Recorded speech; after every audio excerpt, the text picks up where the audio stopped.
Olá, este é o Sala de Aula e o tema de hoje é ensino à distância. Eu converso com o Gilberto Liani, diretor da área de Educação à Distância da Faculdade de Educação da Unicamp, e a Carla Pelissoni, coordenadora de graduação da Metrocamp. A primeira pergunta para os dois, acho que o Gilberto pode começar respondendo, é para a gente contextualizar um pouco como surgiu o ensino à distância e qual foi o objetivo dele quando ele foi criado. Tá. O objetivo foi viabilizar o encaminhamento do conhecimento, vamos dizer assim, né? Já no início do século. E, a princípio, ele iniciou-se aí com uma forma de encaminhamento dos conteúdos de forma impressa, né? Depois, com o tempo, foi evoluindo. A partir de meados da década de 90, com o aparecimento das tecnologias digitais de informação e comunicação, ou seja, da internet, os formatos de mídias digitais, ele passou a ser, então, mais disseminado e viabilizado para o acesso remoto também, né? Ou seja, o acesso à distância. E o objetivo principal dele, Carla, quando ele surgiu? É atender, né, principalmente as pessoas de regiões distantes, de instituições que ofereciam cursos presenciais, atender essa demanda, né? Como o Gilberto colocou, né, no início ainda um material impresso, pela evolução se passou até pelo vídeo, né, até chegar na mídia mais atual. Mas o objetivo é esse, atender quem está distante. A gente tem uma fala aqui de um professor do Instituto de Biologia da Unicamp, que ele fala sobre o tema. Bom, eu acho que o ensino à distância ele é bastante promissor, na verdade acho que ele já é uma realidade presente para as pessoas que buscam, né, algum conhecimento, né, principalmente específico, sobre temas específicos e que tem a facilidade de encontrar cursos prontos, né, na internet, coisas que eles podem fazer para esse desenvolvimento. Então, por exemplo, eu trabalho bastante na área de tecnologia. Então você tem, por exemplo, a necessidade de se atualizar numa nova demanda, por exemplo, o surgimento aí dos tablets, né, que aconteceu em 2010, 2011, esse boom. Então muitos programadores já sabiam programar para outras plataformas, né, basicamente o ensino à distância ele teve um papel importante para esse tipo de atualização tecnológica, né. Então acho que ele tem uma grande contribuição nesses casos específicos, assim, né, de uma atualização bastante específica em alguns pontos, né, cruciais e relacionado a atividades que não demandam uma coisa prática, a não ser que seja a base de tecnologia, mas, por exemplo, a gente tá aqui na biologia, uma demanda de laboratório, tem coisas que a gente não consegue fazer no ensino à distância, né. Tá aí, é isso mesmo, Gilberto, essa facilidade de encontrar conhecimento pela internet é um dos maiores atrativos do ensino à distância? Eu vejo o seguinte, o que está acontecendo, que o mundo saindo da globalização, da era industrial, tá, e mudando para a globalização, o que acontece? As pessoas estão tendo necessidade de uma atualização profissional, de uma formação ou formação continuada, para elas se tornarem competitivas no mundo do trabalho. Com isso, é demandado a elas mesmas, elas se esforçam, têm que se empenhar para buscar novos conhecimentos. Na busca desses conhecimentos é onde a educação à distância viabiliza esse acesso, tá? Então ele pode estudar em casa, em diversos outros ambientes, hoje inclusive com mobilidade, facilmente, né? O que otimiza o tempo das pessoas. Essas são algumas das vantagens, mas também tem desvantagens, Carla. Sim, se a gente puder pontuar a relação humana, né, entre as pessoas realmente no ensino à distância, a gente não vai ter aquela proximidade com o seu colega que está estudando com você, com o seu professor, com o seu tutor. Então, realmente, a gente perde essa questão da relação humana, né? Acredito que entre as várias vantagens e desvantagens, essa é a que mais se destaca. Essa é a maior desvantagem também, Gilberto, na sua opinião? Eu vejo o seguinte, tem sim esse lado, né? Mas quando o professor está bem preparado para oferecer um curso, ele consegue fazer uma maior interação com o aluno, né? Isso é um dos fatores que minimiza a evasão de alunos de um curso. No caso da Unicamp, na Faculdade de Educação, nós trabalhamos bastante com a videoconferência e com outras tecnologias audiovisuais síncronas. Isso que a Carla comentou é interessante, importantíssimo. No entanto, lá, com essa tecnologia, eu diria que a gente minimiza bastante isso, porque a pessoa ela está falando e ouvindo a outra imediatamente. Está vendo, né, falando com aquela pessoa, e isso dá a sensação de presencialidade. Não é, lógico, como o calor humano de estar ali convivendo pessoalmente com a pessoa, né? Mas é uma etapa importante. Eu vejo que é mais na formação do indivíduo, tá? Esse aspecto. Quando o indivíduo já está formado para uma formação continuada, eu diria que o aspecto afetivo é minimizado, vamos dizer assim, né? Mas que é importante. Nos últimos anos, o ensino à distância teve um aumento muito grande. Isso se deve ao fato da tecnologia estar um pouco mais acessível ou teve um apelo maior, principalmente de faculdades e universidades particulares? Eu acho que é um conjunto, né? É um conjunto da obra. Realmente existe essa busca maior pelo conhecimento e a possibilidade de adquirir esse conhecimento fora de uma questão temporal. O ensino à distância, ele proporciona isso, ele proporciona eu ter flexibilidade com o horário, com o tempo, com a distância. E claro, né, a tecnologia, com certeza, ela proporciona essa flexibilidade, essa viabilidade. Hoje são várias as plataformas, quando a gente fala em educação à distância. É importante, até quando o Gilberto ponderava em algumas coisas na última fala, é importante a gente pensar nisso, que as plataformas, nós não estamos representando no ensino à distância a mesma coisa que a gente faz presencialmente. É muito importante que se pense que a metodologia tem que ser outra. Eu não posso simplesmente replicar aquilo que eu faço presencialmente, né, dentro de uma plataforma. Então, com isso, a tecnologia é importante, mas também o pensar pedagógico também é muito importante. Tá, joia. A gente volta já já falando sobre ensino à distância aqui no Sala de Aula.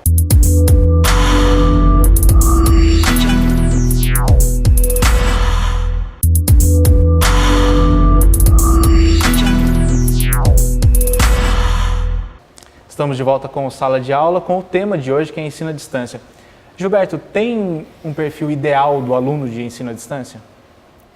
Eu diria que ou ele está longe dos grandes centros educacionais, né? Ou ele já está formado e ele está querendo uma formação continuada, um segundo curso, alguma coisa assim. E normalmente é uma pessoa que já tem, ou já casou, já tem uma família, então é uma pessoa mais disciplinada para os estudos. Eu diria até que muitas vezes, Carla deve saber disso lá também, ele é até mais disciplinado do que o aluno presencial, porque ele sabe que ele tem muitas vezes módulos a serem cumpridos dentro do curso, com datas pré-estabelecidas para a entrega daquele material, para que ele possa ir para o próximo módulo, próxima etapa do curso, né? Então ele é assim, mais disciplinado de uma forma geral. Inclusive o ENAD consta isso, outros levantamentos que já foram feitos na área pela BED também consta isso, né? Qual a faixa etária que tem maior procura? Como o Gilberto colocou, realmente são pessoas assim, acima de 25, 30 anos, né? É realmente característica do aluno do ensino à distância essa maturidade. Como muito bem colocado pelo Gilberto, trabalhar, né, fazer o exercício dentro de um ambiente exige uma disciplina, exige a maturidade, é muito visível isso. A gente como professora trabalha com a disciplina presencial e também trabalha com a disciplina numa plataforma à distância, vê essa diferença do aluno. Então, para funcionar o ensino à distância, exige essa maturidade e essa disciplina. Tem também a questão da motivação. Como que o aluno faz para se manter motivado durante todo o curso? Porque alguns cursos são mais longos, né? O que eu penso é muito nesse sentido. O ambiente, a plataforma, como aquele curso foi planejado pedagogicamente, com a tecnologia. Então, por isso que eu disse a você que é primordial. A gente não pode pensar que só o avanço da tecnologia levou à qualidade do ensino à distância. Sim. É primordial que ele tenha sido pensado, planejado, pedagogicamente, de uma maneira a atrair o aluno à distância. Eu não tenho uma presença, como o Gilberto colocou, alguns recursos que ele tem lá no ambiente dele, como eu não tenho a presença física, eu tenho que atrair, eu tenho que motivar o aluno de outras formas. Então seria mais a estrutura do curso do que uma motivação pessoal. Tem que ter a motivação pessoal também, eu acredito, mas a estrutura do curso conta muito? Conta. E completando o que ela comentou, é imprescindível, né, o que ela comentou, eu vejo que a interação é um fator relevante nisso aí. Ou seja, o aluno tem que se sentir quase que presencial, vamos chamar assim. Ele tem que sentir que ele existe para o professor, tá? Então, como numa aula presencial ele pode esclarecer uma dúvida com o professor, frente a frente ali, eu diria que com o uso da tecnologia, se o professor desprezar uma pergunta dela ou não fizer essa interação, ou até motivar a interação, esse aluno pode se sentir, entre aspas, abandonado, isolado e deixar o curso. Mas aí a gente está falando daquele formato de curso com as pessoas numa sala assistindo uma videoaula, ou do formato de curso que a pessoa está em casa pelo computador, só ela e o computador assistindo? Pode ser com uma tecnologia audiovisual síncrona, com videoconferência, como webconferência, tá?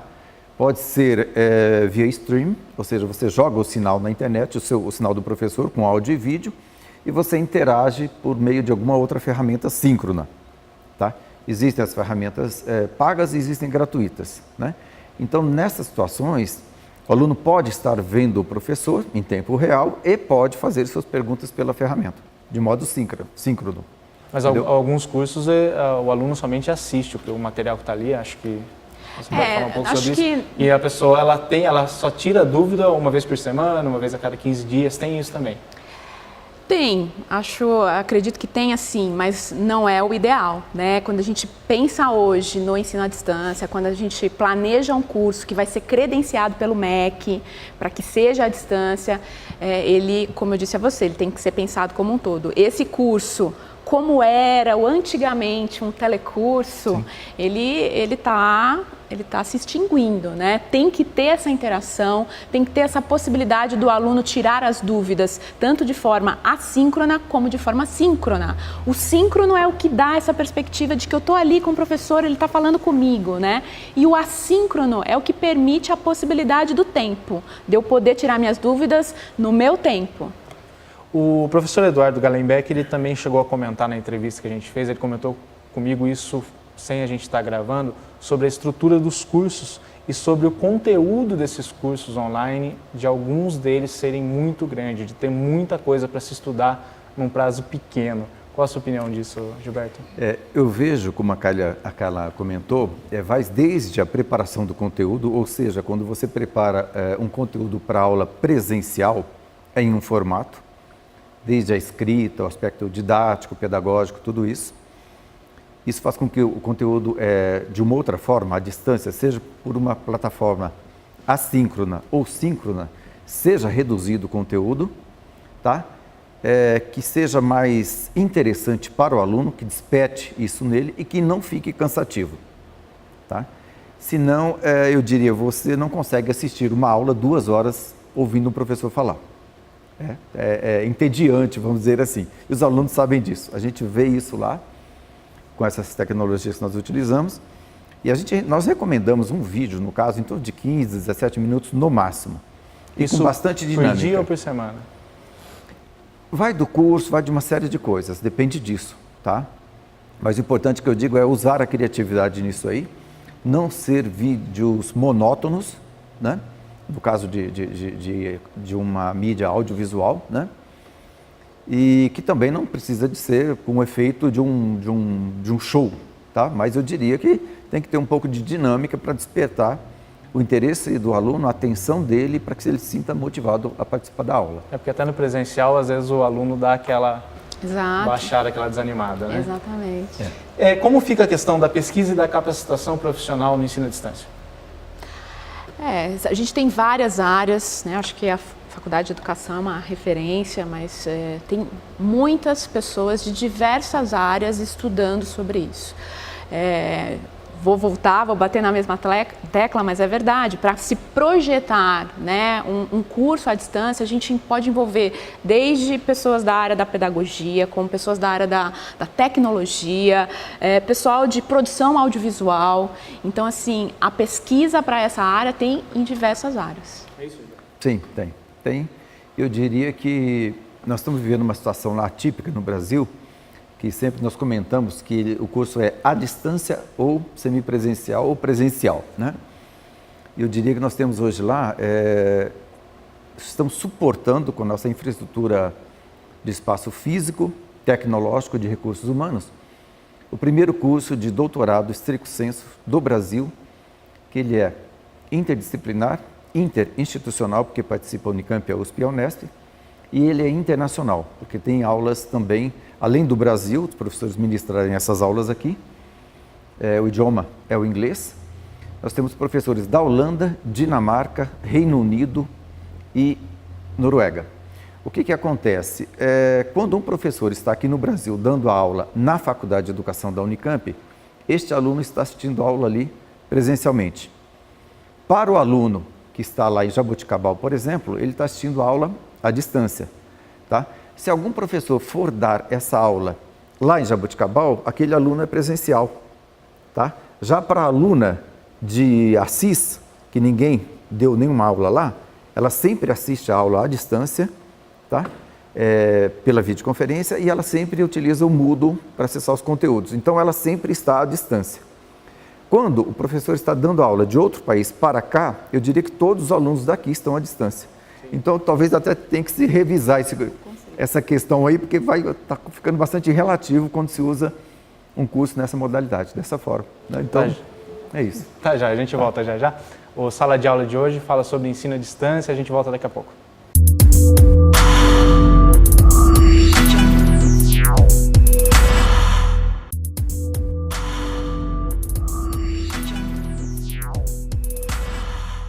Estamos de volta com o Sala de Aula, que hoje fala sobre ensino à distância, e a gente já começa com um vídeo do professor Eduardo Galenbeck dando uma opinião sobre o assunto. O que os alunos e o público têm buscado não é o certificado, é o conhecimento, né? É um conhecimento que ele consegue suprir nisso. Então, acho que esse é um nicho que tende a crescer cada vez mais. Em relação a essa primeira certificação de cursos de graduação, de pós-graduação, acho que ainda tem desafio muito grande para suprir, porque existem outras demandas, desde o ponto de vista da autenticação das pessoas, quem são, quem está fazendo de fato, né? Fraudes, né? Eu acho que quando não é o certificado objetivo e é o conhecimento objetivo, o ensino à distância ele supre bem esse papel. Tá aí, o professor Eduardo Galenbeck, ele fala que muita gente busca mais o conhecimento do que o certificado. Vocês sentem isso no dia a dia? Eu acho que está totalmente vinculado, como a gente disse aí anteriormente, à questão da maturidade, né? A característica desse aluno que já fez uma graduação, de repente ele já está na segunda graduação, ou é um curso de especialização, pós-graduação. Então, acho que a busca é essa mesma, é o conhecimento. E até resgatando a questão de você atingir, né, espaços diferentes, lugares diferentes. Geralmente ele está buscando conhecimento que ali localmente ele não tem. Então, de repente, ele vai trabalhar com um módulo internacional, vai ter contato com um conhecimento que naquela região onde ele atua ele não tem. Então, são portas realmente para novos conhecimentos. O certificado não faz falta depois na vida profissional? Eu diria o seguinte, que prioritariamente o conhecimento, eu acho que está sendo o que está sendo mais procurado pelas pessoas. Por quê? Porque ele tem que demonstrar aí no mundo do trabalho que ele tem aquele conhecimento. O certificado, que eu diria, é uma consequência, né? Então, ele tem que provar, para ele ser competitivo no mercado, que ele tem aquele conhecimento adicional. O certificado, eu diria que está valendo sim, bastante, e principalmente nas instituições que passam a proporcionar um vencimento a maior para a pessoa, seja na empresa, seja na instituição pública, isso está acontecendo. Então, tem até algumas universidades que chegam a pagar 55% a mais do vencimento para quem faz um mestrado, outras 75%. Então, eu diria que é uma consequência, mas prioritariamente, na minha opinião, acho que do Fernando, da Carla, né, o conhecimento prevalece sim. Principalmente na empresa privada, isso está na frente. Essa busca pelo conhecimento cai um pouco naqueles cursos chamados MOOC. Para quem está em casa e não sabe, o MOOC ele é um curso aberto, livre e massivo, que ele é chamado porque ele é distribuído pela rede, qualquer pessoa pode acessar e ali buscar um conhecimento. Entra bem nessa parte? Vocês na Unicamp trabalham bastante com isso também, né? Sim, inclusive o nosso grupo de pesquisa é o GEPS, Grupo de Ensino e Pesquisa na Educação Superior, na Faculdade de Educação. Nós estamos implantando o primeiro MOOC da Unicamp que utiliza uma plataforma instalada lá em equipamentos da Faculdade de Educação, que é o Moodle, no caso, e também a primeira produção de vídeos com uma qualidade bastante profissional, eu diria, né? Então, o que acontece? É sobre os clássicos, né? A princípio, a abertura maior é para professores da rede, do Estado, da Federação, né? Então, o que acontece? As pessoas estão, sim, demandando por novos conhecimentos. E o mundo como um todo, demandando isso, eu diria que quem não adquire o conhecimento, ele está ficando para trás dos demais, porque alguém está indo para frente, entendeu? Então, buscam, sim, o conhecimento, e o MOOC é uma dessas formas aí. Como que vocês veem o futuro do ensino à distância no Brasil? Eu acho que é uma tendência, cada vez mais a gente vê instituições públicas e privadas pedindo credenciamento ao MEC. Então, assim, com certeza precisa haver essa preocupação, né? Muitas vezes existe o preconceito de que ensino à distância não tem qualidade. Isso não é fato, desde que ele tenha sido exatamente planejado, arquitetado, até porque com qualidade. Tem ensino presencial também que não tem qualidade. Exatamente. Então a gente sempre tem que se fazer essa analogia. Como eu trabalho na Metrocamp, né, com os cursos de graduação, e nós temos apenas, né, algumas disciplinas que a gente trabalha nessa modalidade, a gente vê um pouco desse preconceito do aluno dizer que é mais fácil. Não, muito pelo contrário. Eu acho que um ensino à distância, uma disciplina à distância é mais difícil, exige mais maturidade, exige mais estudo, sim, exige uma aprendizagem mais ativa do que o presencial. Então, é muito importante, eu acho que é uma tendência assim. A gente tem aqui um caso de cursos numa faculdade particular.